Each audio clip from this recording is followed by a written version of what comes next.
মহাভারত যুদ্ধে বিজয় হওয়ার পর পাণ্ডবরা হস্তিনাপুরে রাজত্ব করল।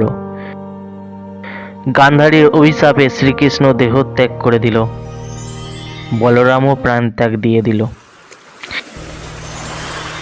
এ সূচনার পর পাণ্ডব সহ দ্রৌপদী পরলোক যাওয়ার সিদ্ধান্ত নিল।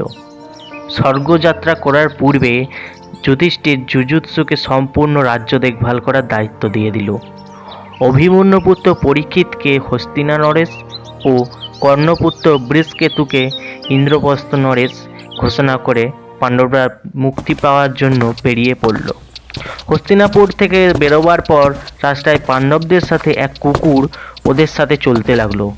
এটা দেখে অর্জুন, ভীম, নকুল, সহদেব বড় আশ্চর্য হলো। তা শ্রী, এই কুকুরও যে আমাদের সাথে চলতে লাগলো। মনে হয় এই ভোলা ভালা জীব আমাদের সাথে যেতে চায়। কোনো ব্যাপার নয়, মানুষের অন্তিম সময়ে কেউ যদি সাথ দেয়, তার মতো সহযাত্রী আর কেউ হতে পারে না। ফের পাণ্ডব ভগবান শিবের স্তুতি করে এগোতে লাগে। কেদারনাথে পাণ্ডবের উপর প্রসন্ন হয়ে ভগবান শিব দর্শন দেয়। হে ভোলেনাথ, হে ভোলা ভাণ্ডারী, স্বর্গ যাওয়ার রাস্তা আমাদের দেখিয়ে সাহায্য করুন। স্বর্গে মার্গ জানার জন্য যত ভাবনা, যত গুণ, যত শক্তি আছে সব ত্যাগ করতে হবে। যখন মানুষের কেবল পঞ্চতত্ত্ব রয়ে যায়, আত্মা, চেতনা আর হৃদয়ে ধর্ম রয়ে যায়, সেই মার্গ দেখতে পাই। ভগবান শিবের দ্বারা জানা মার্গের উপর পঞ্চপাণ্ডব দ্রৌপদী সহ অনেক তীর্থ, নদী, সমুদ্র পার হতে হতে এগিয়ে যেতে লাগে। তারপর তারা মার্গ দেখতে লাগে। যখনই পঞ্চপাণ্ডব ওই মার্গের উপর আগাতে লাগে, তখনই দ্রৌপদী দেহ তার সাথ ছেড়ে দেয়। দ্রৌপদীর মৃত্যুর পর ভীম যুধিষ্ঠিরকে জিজ্ঞাসা করে, ভ্রাতাশ্রী, সবার মধ্যে প্রথম দ্রৌপদী কেন মৃত্যু হলো? দ্রৌপদী আমাদের সবার মতে অর্জুনের সাথে বেশি প্রেম করত, তাই ওর সাথে এমন হয়েছে। এই বলে যুধিষ্ঠির দ্রৌপদীকে না দেখেই এগোতে লাগে। চলতে চলতে নকুলের দেহ তার সাথ ছেড়ে দিল। ভ্রাতাশ্রী, আজ নকুলও সাথ ছেড়ে দিল। নকুল কেন চলে গেল? ভীম, নকুলের নিজের রূপের প্রতি প্রচুর অভিমান ছিল, তার জন্য আজ তার এই গতি হয়েছে। কিছু সময় পর সহদেবও দেহত্যাগ করল। তখন ভীম যুধিষ্ঠিরকে সহদেবের মৃত্যুর কারণ জিজ্ঞাসা করল। ভ্রাতাশ্রী, সহদেবের মৃত্যুর কারণ কি?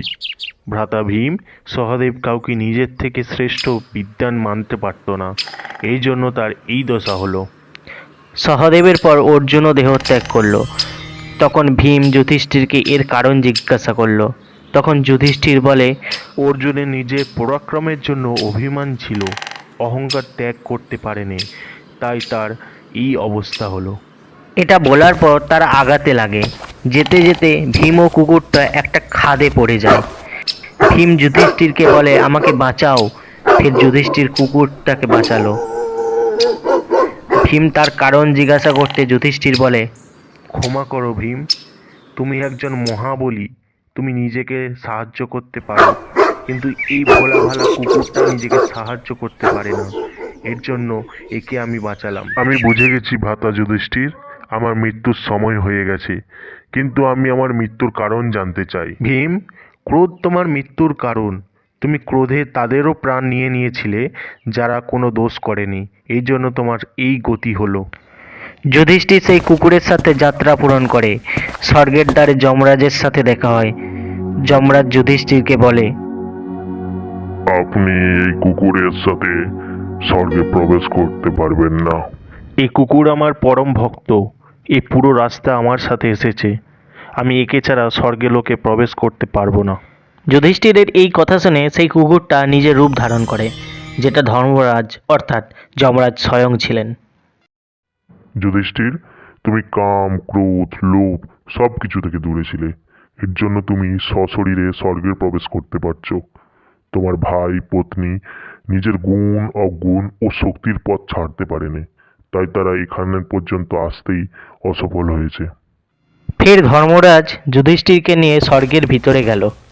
যুধিষ্ঠির ওখানে এদিক ওদিক তাকালো, কিন্তু ওদের ভাইদের সে দেখতে পেল না। যুধিষ্ঠির বুঝতে পারে কর্ণ সমেত তোর ভাইয়েরা নরকে আছে।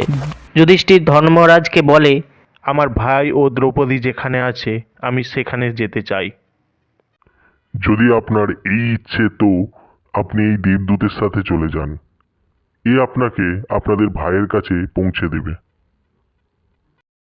দেবদূত যুধিষ্ঠিরকে এমন এক রাস্তা দিয়ে নিয়ে গেল যেটা দুর্গম ও খারাপ ছিল। ওই পথে চারদিকে অন্ধকার ছিল, চারদিকে এত লাশ ছিল, সেখান থেকে দুর্গন্ধ আসছিল। লোহার ঠোঁটওয়ালা চিল চারদিকে ঘুরে বেড়াচ্ছিল। এই ধরনের দুর্গন্ধে থাকতে না পেরে যুধিষ্ঠির দেবদূতকে জিজ্ঞাসা করলো, হে দেবদূত, আমাকে কৃপা করে বলুন, আমাদের এই পথ এখনো কতটা বাকি আছে, আর আমার ভাইয়েরা কোথায় আছে? যদি আপনি ক্লান্ত থাকেন তাহলে আমরা ফিরে যেতে পারি। যুধিষ্ঠির এটা করার নির্ণয় নিল। যখন যুধিষ্ঠির ফিরে যাচ্ছিল তখন তার ভাইদের আওয়াজ শুনতে পায়। তখন যুধিষ্ঠির দেবদূতকে বলে, হে দেবদূত, তুমি দেবলোকে চলে যাও।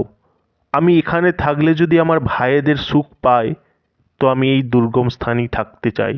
এটাই আমার কর্তব্য।